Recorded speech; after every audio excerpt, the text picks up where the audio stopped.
Hi, it's a pleasure to have you here. Subscribe to the channel and comment which city you're watching from so I can see how far my story has reached. My name is Evelyn, I'm 65 years old, and I thought I had already lived all the storms life could throw at me. I had buried my parents, raised a child, survived cancer, and spent over 4 decades married to the same man. I believed I knew everything about love, loyalty, and loss, or so I thought. Life had quieted down in recent years. Settling into a comfortable rhythm, I mistook for peace. But nothing could have prepared me for the betrayal waiting just beneath that still surface, ready to shatter everything I had built. For over 40 years, my husband Thomas and I ran a cozy inn by the lake, a dream carved from nothing but love, hard work, and long nights. It wasn't fancy, but it was ours, stone by stone. We turned an old abandoned house into a peaceful retreat where guests came to heal, laugh, and fall in love. I knew every creak of the floors, every tree outside the windows, and every breath my husband took in the morning beside me. We had routines that felt sacred. Coffee at sunrise, slow walks at dusk, shared silence that spoke volumes. Looking back now, it was all smoke, a masterpiece of lies hidden behind gentle smiles and years of habit. Our son Daniel, the light of my life, had grown into a good man, honest, calm, steady, and was preparing to marry Lily, a talented young chef who had become part of our little inn and, I believed, part of our family. She had a quiet charm, always ready with a kind word or a warm plate, and I had come to love her as a daughter. Watching them together filled me with hope, as if life was giving me something back after all it had taken. They had plans to expand the business, add a bakery, maybe even open a second location one day. I saw in them the future of everything Thomas and I had built. In those final weeks before the wedding, everything seemed to glow. Sunsets were warmer, laughter louder, and time felt suspended in a perfect moment. I'd walk through the inn and feel pride swell in my chest, thinking of the years it took to create something that truly mattered. The flowers had just started to bloom early, and guests constantly praised the food, the rooms, the serenity of our lakeside haven. Friends from far away were planning to come for the wedding, and the townspeople spoke of it like a royal event. It felt like we had reached the safe harbor after a long, uncertain voyage. But beneath that peace, something was shifting. Thomas had started to change, just enough that I noticed, but not enough to confront him outright. His hugs lasted a second too short, his gaze lingered too long on his phone, and his absences became more frequent and harder to explain. Meetings with suppliers, he'd say, or last-minute bookings, but the excuses didn't hold together when I thought too hard about them. Still, I told myself I was imagining things, that after decades of marriage, maybe we were just drifting like all longtime couples do. The day of the wedding was drawing closer, and the air buzzed with celebration. Guests arriving early, Lily trying on her dress in the mirror, Daniel nervously checking weather reports for the ceremony. The inn felt alive in a way I hadn't seen in years, full of light and noise and future. I busied myself with flower arrangements, guest lists, special menus, anything to drown out the unease creeping in from the corners of my mind. Everyone kept saying how lucky I was, how proud I must feel, and I smiled and nodded because that's what mothers do. I clung to the joy like it could keep the shadows out. But at night, when the house was quiet and the lake was still, I would lie in bed beside Thomas and feel like I was sleeping next to a stranger. There was a coldness in his body, a tension he didn't even try to hide, and when I asked what was wrong, he'd kiss my forehead and say, "Nothing, just tired." I wanted to believe him. I needed to believe him. Because if I didn't, if I let doubt in, then everything I had known for 40 years would start to unravel. And I wasn't ready for that.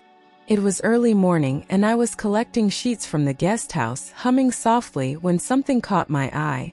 Draped over the back of a chair, a red scarf, silky and bright, like something from a boutique, not from my closet. I stopped cold. I hadn't been in this room since the last guests left, and I knew Daniel never used it. I picked it up slowly, my heart already racing, fingers trembling slightly as I brought it closer to my face. The fabric smelled familiar, far too familiar. The scent hit me like a slap, floral, expensive, unmistakably lilies. I stood there frozen, clutching the scarf like it was evidence of a crime. My brain scrambling for excuses, explanations, anything to push the truth away. Maybe she had come in to clean, or maybe Daniel had brought her here briefly for something innocent. But deep down I knew there was no reason for her to leave something so personal behind, unless she had been comfortable, relaxed at home. At home. Before I could put the scarf down, I heard it. Muffled voices, low and intimate, coming from upstairs. The door was slightly ajar, and I caught the tail end of a laugh that made my stomach turn. One voice was his, Thomas, and the other was hers. My pulse pounded in my ears as I moved closer, each step heavier than the last, as if my body already knew what my heart refused to accept. I was about to open the door when I realized I was holding my breath, like breathing might somehow change what I was about to see. I pushed the door open just enough to see, and time stopped. There they were, standing too close, her hand on his chest, his mouth brushing hers, their bodies tangled in something far worse than a kiss. It was the kind of intimacy that doesn't lie, the kind that shatters illusions in a single brutal second. I didn't scream. I didn't gasp. I just watched, paralyzed, as the life I thought I had crumbled in complete silence. My body wouldn't move, but my mind screamed. I stepped back slowly, almost stumbling, gripping the doorframe to stay upright as nausea curled in my stomach like poison. The betrayal wasn't just romantic. It was personal, violent, deliberate. The man I had loved for a lifetime, touching the woman I had welcomed like a daughter. My heart didn't break all at once.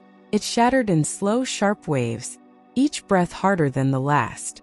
As I turned to leave, the hallway spun around me, and there stood Daniel, frozen in place, his eyes hollow, his mouth slightly open. He had seen it too.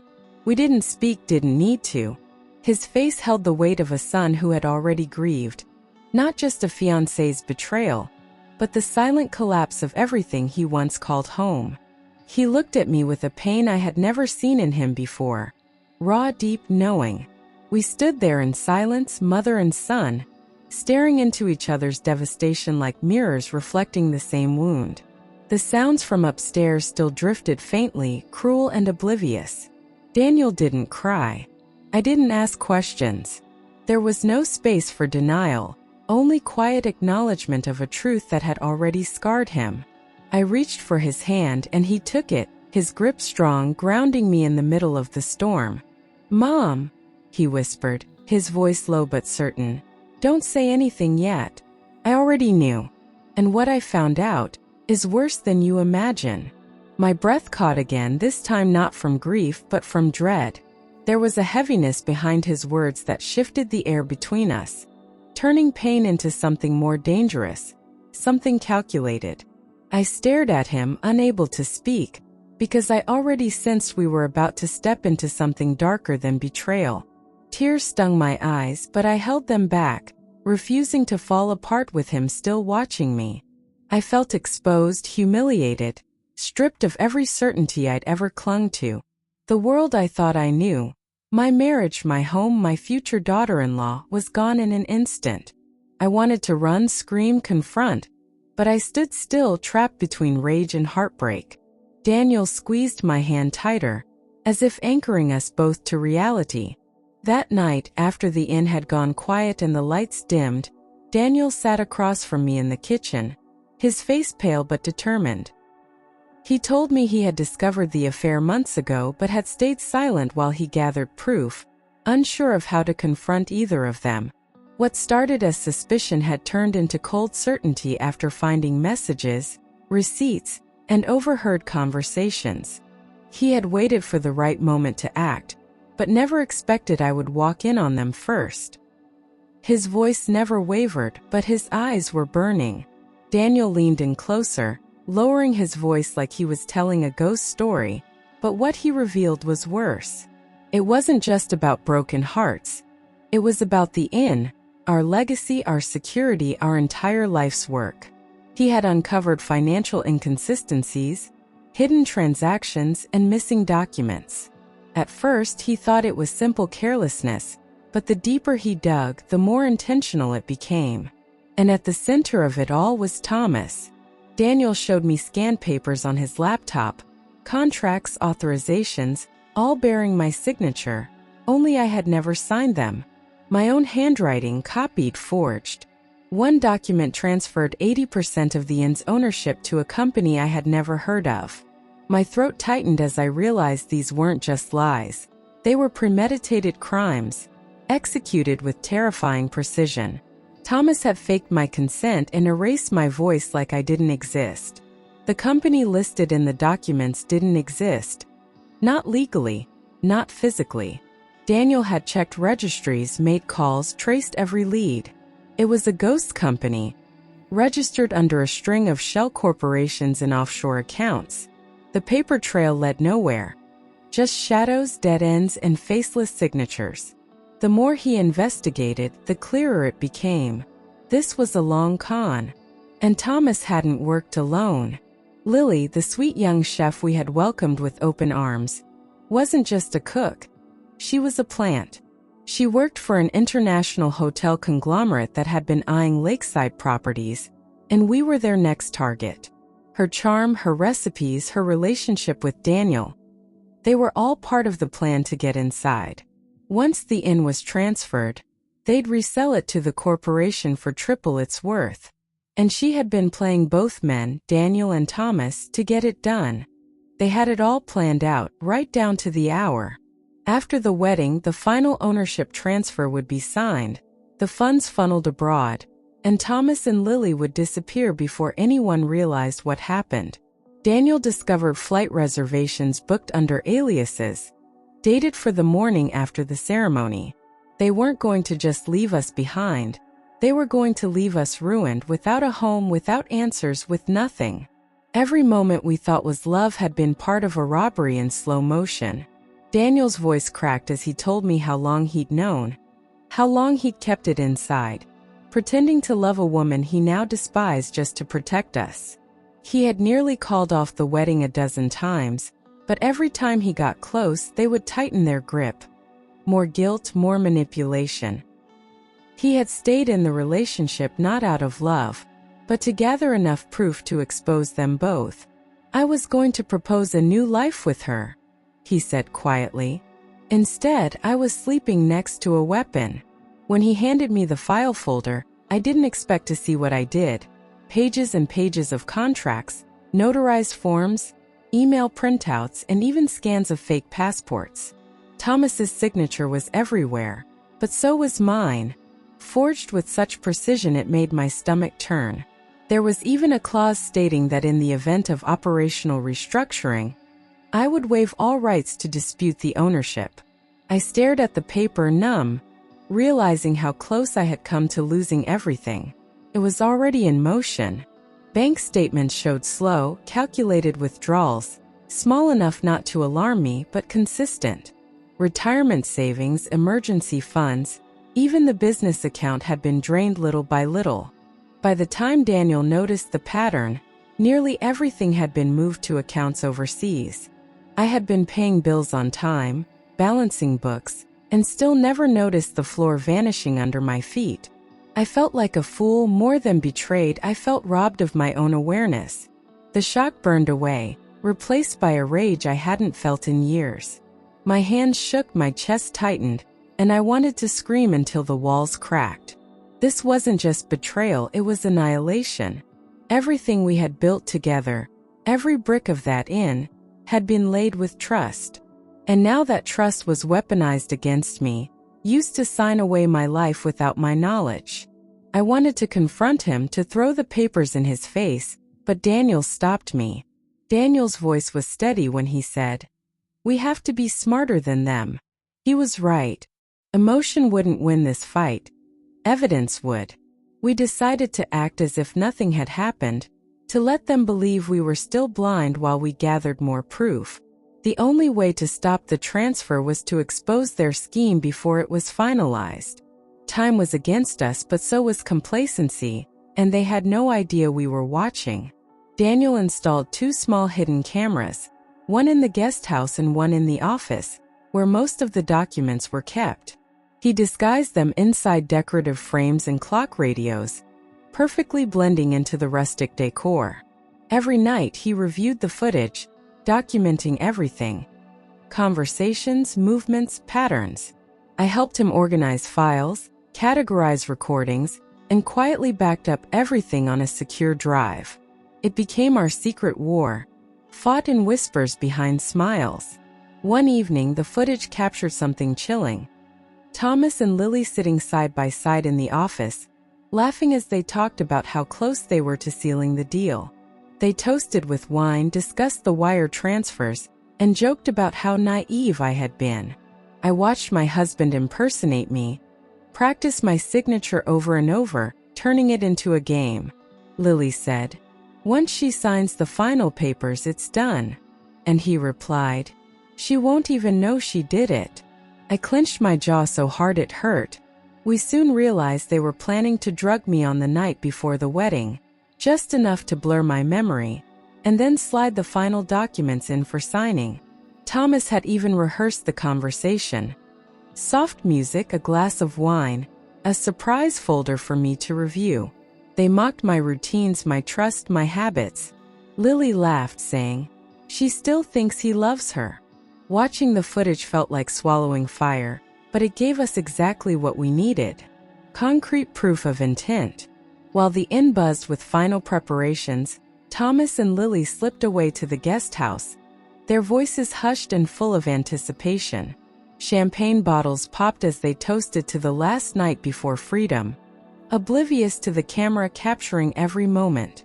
Daniel and I watched from the office, sick to our stomachs but silent.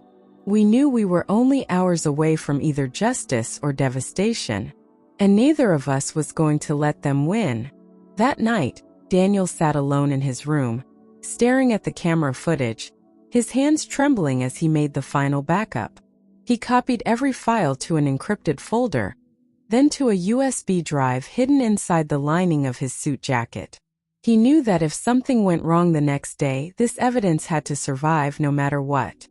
He couldn't sleep, and neither could I. We were running on adrenaline and fear, both pretending tomorrow was just a celebration.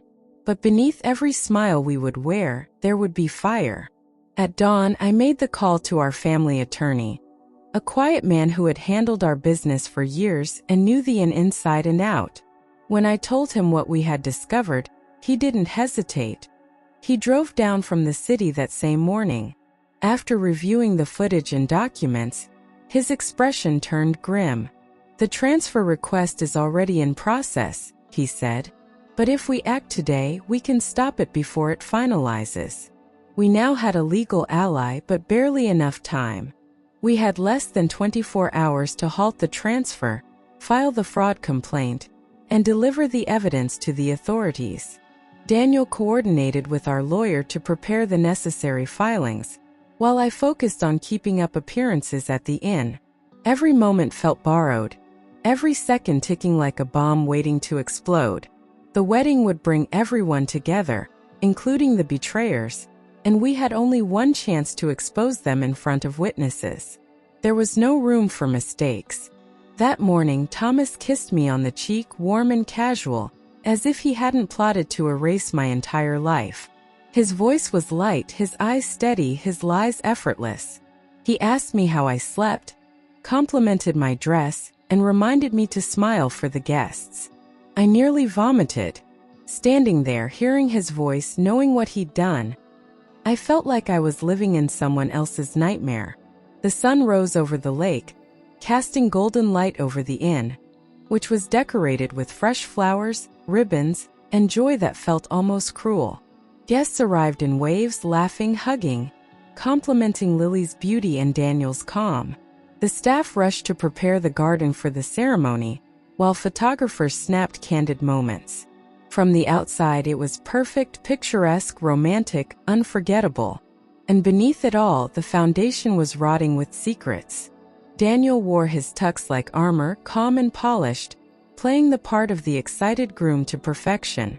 He gave toasts, accepted hugs, and posed for photos, all while secretly uploading the files to our lawyer and sending copies to the local police department.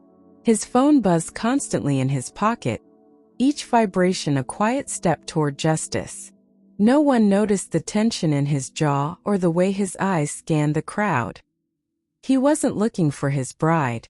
He was waiting for the law. I did the same. I greeted guests, offered drinks, gave warm smiles, and listened to compliments I couldn't feel. I stood beside Thomas like a loyal wife, even as my stomach twisted with rage. Every glance, every gesture was a performance, and it was the hardest role I'd ever played. I had to be gracious, composed, invisible, until the truth came crashing down. My only job was to hold the mask until it was no longer needed. Late afternoon, just before the ceremony, Thomas raised his champagne glass to make a toast. He stood confidently in front of family and friends, arm around Daniel, smiling like a proud father. "To family, loyalty, and love," he said, lifting his glass high. The words hung in the air like poison, sweet and venomous. I clenched my glass so hard it nearly shattered in my hand. My heart pounded so violently I thought I might collapse. Those words, loyalty, love, they were a slap across the face, a mockery of everything he had destroyed. Guests clapped, unaware of the truth, while Lily beamed beside him, her arm looped through Daniel's. I looked at her and saw nothing human, only calculation, cold and focused. It took everything I had not to scream, not to shout the truth right there. But we were seconds away now. The moment Thomas lowered his glass, 3 police officers entered through the main archway, walking with purpose, eyes scanning the crowd. The room fell silent instantly. Guests turning, murmuring, confused by the sudden disruption. My breath caught as they moved toward Thomas, who turned with a casual smile that quickly melted into confusion. One officer stepped forward, holding a document. "Mr. Carter, you are under arrest for fraud and identity forgery." And just like that, the mask shattered. Thomas blinked, confused, and let out a short laugh like he thought it was a mistake, some cruel prank. "There must be a misunderstanding," he said, but his voice cracked. The officers didn't flinch. They read him his rights calmly as they placed handcuffs around his wrists. The guests watched in stunned silence, some gasping, others frozen with champagne glasses still raised. Lily's eyes widened as the weight of what was happening began to settle in. Without a word, Lily turned to run, her heels slipping on the tiled floor. But Daniel stepped in front of her, blocking her path. "Don't," he said coldly, and for the first time her mask dropped completely.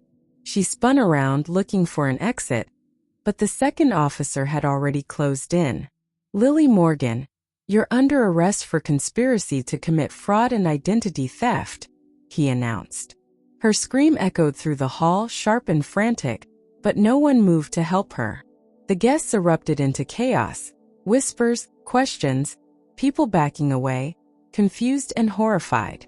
Our lawyer stepped forward and handed a folder to the lead officer. "Here is all the evidence, including recordings and forged documents," he said loud enough for everyone to hear. Screens were set up, and for the next few minutes, short clips from the hidden cameras were played. Thomas practicing my signature, Lily discussing their escape. Shock turned into disgust, then into quiet judgment. Thomas looked straight at me as he was led past the crowd, his face pale, eyes wild with panic. "Evelyn," he shouted, "please, it wasn't what you think, I swear. You know I love you." But I didn't respond. I didn't flinch. I had spent 40 years believing his every word, and now I wouldn't give him even a nod. His voice cracked, begging, but I watched him go like a stranger who had stolen someone else's life. He had nothing left to say that could touch me. The man I had once built a future with, raised a son with, and trusted with everything, was escorted away in handcuffs. The silence that followed was heavy and suffocating, the ceremony forgotten, the decorations meaningless. I watched the guests slowly process what they had witnessed. Some looked at me with pity, others with quiet awe. But all I felt was emptiness, like something sacred had been buried. The wedding was over, but so was my marriage. Lily was still struggling, screaming that she had been manipulated, that she didn't know what was happening. But the documents, the voice recordings, the emails, all of it pointed to her full involvement. The officers didn't waver. Daniel stood silently, watching her unravel, and I realized just how much pain he had kept hidden all these months. Her betrayal cut deeper than just lies. It had tried to steal the man he could have become. She was led out the door without ceremony. The guests stayed behind in stunned silence. No one touched their drinks, no one moved toward the buffet. I looked around and saw a room full of people who had come to celebrate love, and instead witnessed its destruction. Someone finally stood to gather their things, and slowly the others followed, quietly, respectfully. Within an hour, the hall was empty except for me, Daniel, and the shattered remains of a life that could never be rebuilt. By morning, the story had already reached local news. Well-known and owner arrested for massive fraud during son's wedding. Photos of the arrest surfaced online, and reporters camped outside the inn gates. Some guests gave interviews. Others refused to speak at all. The town buzzed with gossip and disbelief, and people I had known for decades didn't know whether to offer condolences or questions. But Daniel and I kept the doors closed. We needed silence more than sympathy. Legal battles followed, slow and exhausting. Our lawyer filed to reverse the property transfer, freeze the stolen accounts, and press charges for identity fraud. The inn was placed under investigation temporarily, forcing us to cancel all bookings. I spent long days reviewing paperwork, attending hearings, giving sworn statements. But slowly, painfully, we began to pull the pieces back. Each small victory felt like reclaiming a little of what had been stolen. Through it all, Daniel remained unshaken, focused, composed, and relentless in pursuing justice. He handled phone calls, dealt with insurance agents, and testified in court without hesitation. I watched him grow into the man I had always hoped he would become. Not because of what had happened, but in spite of it. He didn't let betrayal define him. He used it to sharpen his resolve. And standing beside him, I felt something return to me, pride. After the noise faded and the reporters left, the nights became almost too quiet. I'd wake up in the dark, heart pounding, haunted by the image of Thomas with Lily, by the sound of my name shouted in desperation as he was taken away. Sometimes I'd sit at the edge of the bed, staring at the empty side where he used to sleep, wondering how I missed it all. Grief didn't hit like a wave, it crept in like fog, slow and heavy. And yet, every morning I got up anyway. The hotel conglomerate pulled out the moment they learned of the scandal. The deal was poisoned, the name stained. Their lawyers sent a cold, terse letter distancing themselves from Lily and denying any involvement. We reviewed the contracts, found the loopholes, and confirmed they'd never paid a cent. Thomas had planned to sell the inn based on a promise that would never materialize. In the end, it wasn't just betrayal, it was a desperate illusion of power. He would have lost everything even without being caught. Months after the arrest, a letter arrived with Thomas's handwriting on the envelope. I recognized every curve of it, but the sight made my hands go cold. I didn't open it. I didn't need to read his excuses or apologies or whatever version of the truth he thought I still deserved. The man I loved had died long before the handcuffs. I placed the letter in a drawer I never opened again. Lily's trial was swift. With the evidence Daniel had provided, her defense crumbled within days. She tried to plead for leniency, claiming manipulation, coercion, confusion, but the recordings showed a different woman. The court sentenced her to 6 years in prison. No one from the town showed up for her hearing. She had come into our lives quietly and left in disgrace, with no one left to defend her. Thomas's trial was longer, more complex, filled with paperwork, legal delays, and public attention. But in the end, justice came. 10 years in prison, no parole, with restitution ordered to return every stolen cent. I didn't go to the courtroom. I didn't need to hear the verdict to know it was over. He lost his freedom, his family, and his legacy, all for a lie he thought he could control. After the dust settled, Daniel and I stood in the center of the inn's lobby and just listened. To silence, to the creaking wood, to our own breathing. We didn't say anything that day. We just started cleaning. Old files, broken decorations, even curtains that still smelled faintly of Lily's perfume. We removed everything. It was like peeling away infected skin to let something healthy grow underneath. Healing didn't come with words. It came with work. A year later, on a crisp spring morning, we reopened the inn under a new name, Second Chance Inn. We repainted the walls, changed the furniture, and redesigned the logo, but left the stone fireplace untouched. It had survived everything. People came from all over, some curious about the story, others simply drawn to the piece we had rebuilt. We no longer hid the past. We told it with honesty. The scars were still there, but so was the strength. Word spread quickly, and soon the inn was full again. Couples booked weekends, writers came for quiet retreats, and even locals returned for the bakery Daniel finally opened. They came not just for the lake or the rooms, but for what the inn represented: resilience, truth, and second chances. Some cried when they heard our story, others just listened. We had once been nearly erased, but now our walls held a new kind of history, one we chose. I watched Daniel every day, working behind the counter, laughing with guests, rebuilding the dream in his own image. He had survived betrayal, humiliation, and heartbreak, and yet he carried no bitterness. Just focus, grace, purpose. And as I stood in the doorway watching him serve coffee to a couple in love, I felt something I hadn't felt in a long time. Pride so fierce it made my chest ache. One morning I stood on the dock, coffee in hand, watching the sun rise over the still water. The lake reflected everything: sky, light, even the past, and yet it looked new. No ghosts, no shadows, just calm. I breathed in deeply, letting go of names, of memories, of the woman I had been before the truth came crashing in. Life hadn't ended. It had simply begun again, quieter and more honest than ever before.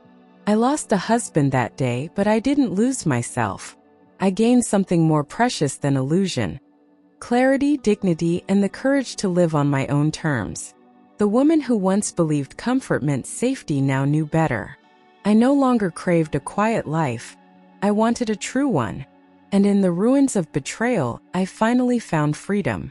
There are photos I never took down. Daniel as a child, the inn when we first opened, my parents standing by the lake. They aren't tainted by what came after. They're real, untouched memories. I've learned to separate truth from delusion, to protect the good without denying the bad. Some stories end in silence. Mine ends in wisdom. And what remains is enough. Guests often ask if I'll ever fall in love again, and I always smile. I tell them I already have, just not in the way they expect. I've fallen in love with mornings without lies, with rooms filled with laughter I trust.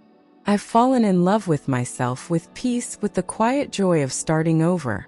Some loves don't need another person to be whole. Daniel never looked back.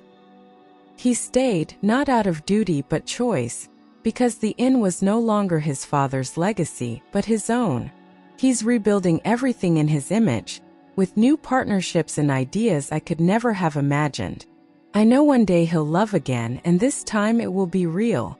And when it happens, I'll be right there cheering him forward. The town never forgot what happened, but they didn't let it define us. People came not with judgment but curiosity, then admiration.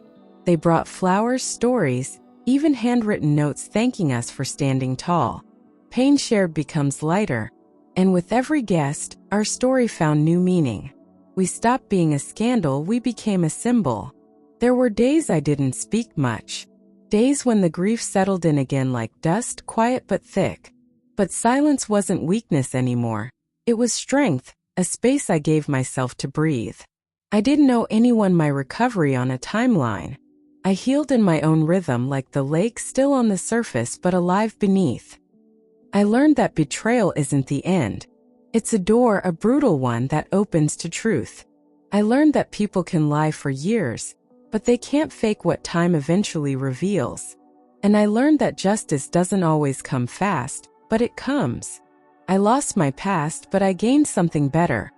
The power to choose my future with open eyes. I never visited Thomas in prison, and I never replied to his letter. Some things don't deserve closure. They deserve to be left behind. My goodbye was the silence I kept, the peace I built without him. I didn't need revenge. I needed distance. And in that choice, I found something stronger than punishment: release. Years from now, when people ask what happened to the inn by the lake, I hope they don't start with the betrayal. I hope they talk about how it rose again, how it thrived, how a mother and son stood side by side and rebuilt. I hope they see more than what we lost. I hope they see what we chose to become. This wasn't the ending I expected at 65, but maybe it was the one I needed. Life gave me a second chance, not wrapped in romance or comfort, but in truth. And I took it. I rebuilt.